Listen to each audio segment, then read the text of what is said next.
everyone, as you can see we have stitched the body of a girl. Now we are stitching the face. Complete this with a brown thread and then do this all the way to the other side. After this, take the thread and then afterwards make the hair of this as well. Do this to the back as you can see that we are doing. Stitch it all together and then cut off the hair so that it will remain free as such. Make a braid out of it. Tie a knot to it once you're done with it.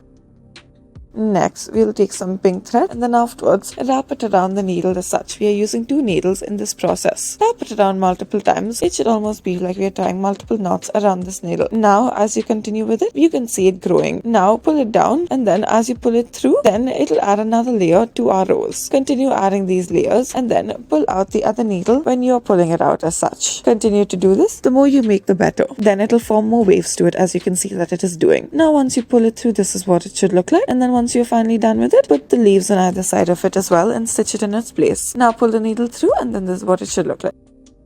Next, taking this portion of the sweater, start off by pulling the thread through, pull it upwards and then begin to make a running stitch to it as such. Now pull it all the way through. This is what it should look like. After you do it for the first time, continue on and then fold it over more and then continue to do it. Now after you're done with this, then put it through the top as such. Afterwards, bring it to the outside and then continue to make the running stitch on the outside portion of it as well. This is on the portion right above the initial stitch. Now afterwards, begin to go backwards and then go diagonally in and stitch it accordingly. As you're going to it, then it should form these cross-like shape. Make these vertical stitches to it as well in order to cover up the sides. Do this all the way through. This will be a decorative way. Just stitch something in place. As you can see, we have gone all the way. Tie a knot to it once you're done with it. And this is what it should look like.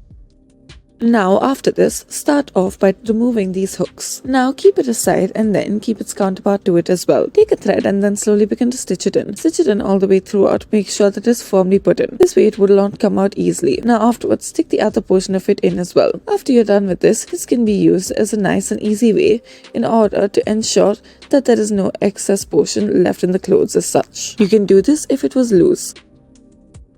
As you can see, there is a tear in the cloth, and so we are taking the needle and the thread starting from the bottom and then slowly making these stitches to it. We started by making this horizontal stitch to it. We will go wider and wider as we progress with the stitch, and we will stick to the edges, or rather the outline that is present. As you can see, it is getting wider and wider and we are making these multiple horizontal stitches to it. Now make sure that you make it as even as possible in terms of the length and the gap between each of the stitchings. Now we are also making sure that we stick to the edges of the cloth that has been torn. Continue to do so, and then once you reach the top portion of it, it'll become more and more narrow as it did to begin with. Now after this, stitch it up in place, tie a knot to it as such. Now make sure that it does not come undone. Make sure that you pull it tight together as such. Thank you for watching.